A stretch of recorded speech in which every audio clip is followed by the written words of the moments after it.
네, 지난 그 창의성에 대해서 이제 얘기를 드리고 이번 영상에서 썸네일 컷 보셨죠? 국영수 위주로 해야 될까요? 네, 일단 결론부터 얘기 드리면 기본적인 거는 맞습니다 라고 답을 해볼게요. 자, 그러면 이제 자세한 이야기로 한번 넘어가 볼게요. 먼저 전통적인 교육에서 요즘에도 얘기가 계속 나오고 있는 국영수. 그러면은 국영수의 시간이 일단 초등, 중등, 고등 계속 할당량이 많고, 그리고 실제로 뭐 학원이나 다른 걸 이용할 때도 사실 영어, 수학 이런 것들을 많이 하잖아요. 그 정말 의미가 있을까 한번 같이 생각을 해볼게요. 국어의 경우에는 사실 그 어쩌면 이제 한국어가 될 수도 있고 그냥 국어로 얘기를 할 수도 있는데, 기본 우리가 하고 있는 의사소통의 도구가 될 뿐더러 아이들이 모든 학습, 학교에서 하는 학습 아니면 새로운 어떤 이해도를 높이는 뭐 지식, 그런 것들 모든 것들이 사실 국어로 하게 되어 있잖아요. 그래서 국어 같은 경우에는 문해력도 얘기를 드렸지만 아이의 이해력, 독해력, 문해력 모든 거에 해당이 되기 때문에 국어 능력이 월등히 높으면 학습할 때 유리한 건 사실입니다. 그리고 이제 수학 같은 경우에는 기본적으로는 논리적 사고력을 증진시킨다고 되어 있어요. 그거 외에도 수학이 베이스가 되는 거는 너무 많죠. 예전에 그 서울대 교수님이 나와서 얘기를 또 해 주셨잖아요. 뭐 인공지능, 빅데이터, 코딩, 통계학, 뭐 어떤 서비스든지 간에 우리가 요즘에 최근에 듣고 있는 모든 내용들이 금융까지도 수학과 관련이 아주 깊습니다. 그래서 수학이 단순히 뭐 우리가 표현되고 있는 수학 점수로만 얘기가 되는 게 아니라 수학을 그 기본으로 해서 모든 학문들이 이루어진다라고 이해를 하면 수학의 필요성을 좀 느낄 수 있을 것 같아요. 그리고 다음은 영어인데요. 영어는 그 인터넷상으로 이렇게 검색을 해보면 한글로 쓰여진 정보가 아주 미미하다, 그 정도로는 알고 있는데, 약 60% 정도가 인터넷에서 영어로 이제 소통이 되고, 실제로 정보를 따져보면 전체 정보의 한국어는 한 0.6% 정도를 차지하고 있다고 해요.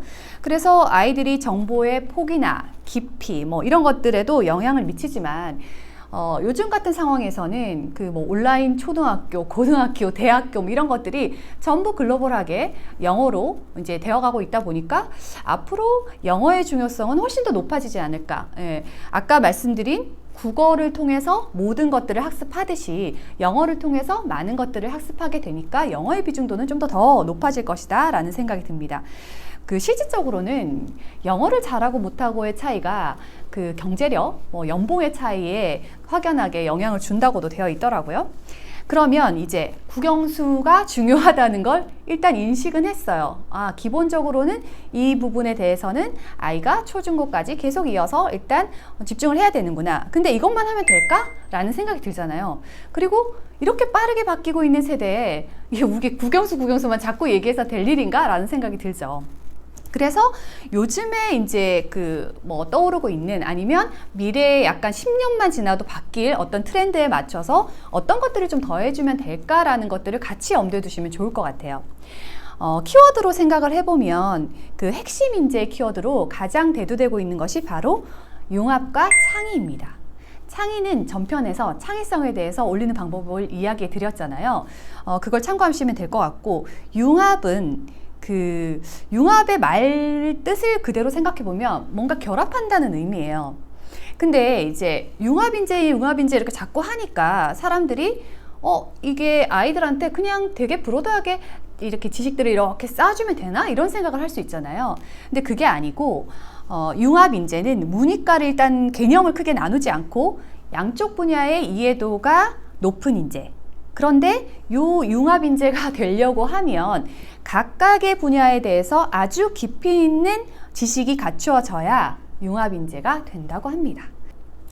스팀 교육이라는 이야기를 많이 들어보셨을 텐데, 이 스팀에는 보통 이제 그 A를 포함할 때도 있고 포함하지 않을 때가 있는데, 뭐 사이언스, 그리고 테크놀로지, 그리고 엔지니어링, 그리고 여기에 매스매틱스 더하기 뭐 아트가 들어갑니다. 근데 이제 이런 거를 생각해 봐도 문과랑 지금 이과가 포함되어 있는데, 주로는 사실 수학, 과학에 인문, 예술을 더한다라고 생각을 해 보시면 좋을 것 같아요. 그래서 융합과 창의 이 얘기가 나오면 창의성 그런 걸 의미하나 보다. 그리고 융합에 대한 거는 이런 거구나 라는 것들을 키워드를 염두에 두면서 이제 과목들을 생각해 보는 거죠.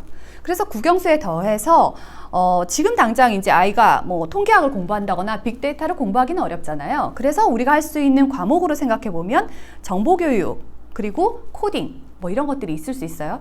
그래서 정부에서 정부 교육에 대해서 우리가 한 50여 시간 정도밖에 안 되는데 선진국에 해당되는 뭐 미국이나 일본 이런 데서 정보 교육을 굉장히 이제 활성화하고 시간을 대폭 늘렸단 말이에요. 그래서 우리 교육에서도 이런 부분에 대해서 공교육에서 해야 된다. 이런 것들이 또 많이 나와 있더라고요. 그래서 이런 것들을 좀 하면서 우리가 생각하는 이제 키워드들을 염두에 둬야겠다 생각했고, 또 하나는 금융도 포함이 됩니다. 금융교육에는 사실 경제교육 뭐 이런 것들이 다 이제 포함될 수 있지만 여기에도 수학적인 어떤 숫자 같은 것도 같이 들어가잖아요. 그래서 과목으로는 국어, 영어, 수학을 기본 어떤 도구로 생각하고 하고, 그리고 거기에 이제 우리가 앞으로 이제 뭐 비전으로 나올 그런 키워드들, 뭐 코딩, 금융, 그리고 뭐 융합 인재, 창의성 이런 것들을 이제 염두에 두면 되는 거죠. 그래서 이제 그 미국 같은 경우에는 예전에 뭐 살짝 스티브 잡스가 언급하기도 했는데 뭐 리버럴 아트 칼리지 뭐 이런 것들이 급부상하고 있어요. 이제 거기에서 뭐 자유교육이라고 하기도 하는데 자유과, 그래서 뭐 어학, 자연, 과학, 그 뭐 철학, 역사, 예술, 우리가 생각하는 이 융합 인재에 걸맞는 학습들을 이미 하고 있다라는 생각이 들더라고요.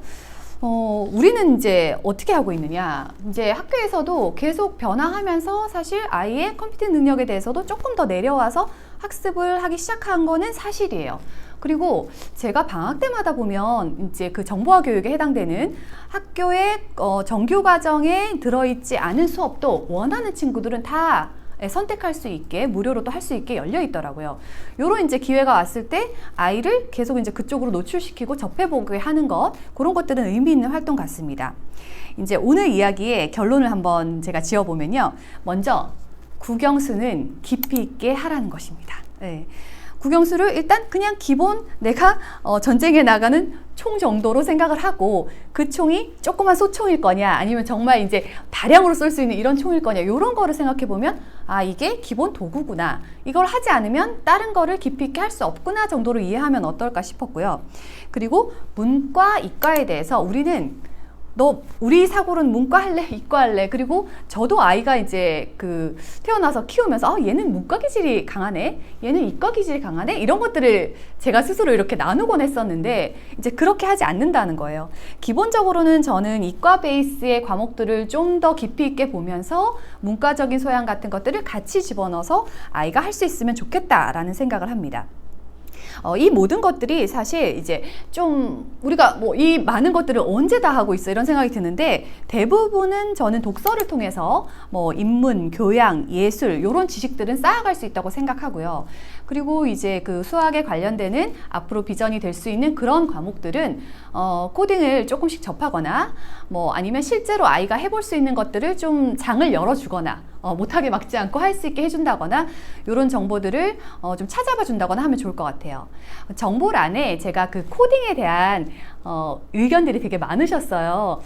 좀 어떻게 해주면 좋나 이런 게 많아서 좀 더 찾아보고 있는데, 관련 사이트도 있어요. 국내에 교육하고 있는 기관도 있고 해외 자료들도 굉장히 많아서 그런 것들은 같이 첨부해서 보내드리도록 하겠습니다. 일단 우리는 이제 앞으로 요 가장 중요한 키워드를 가지고 아이를 교육해 나간다라고 생각하고 좀 적극적으로 동참을 해야겠다. 일단 저부터 좀 마음을 그렇게 좀 바꿔가고 있는 상태인 것 같아요. 그래서 여러분들도 같이 이런 정보들을 찾아가 보도록 하겠습니다.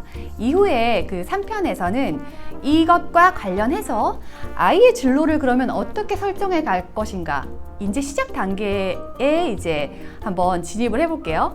그리고 그 후에 진로에 대해서 좀 깊이 있는 이야기들도 나눠가도록 하겠습니다.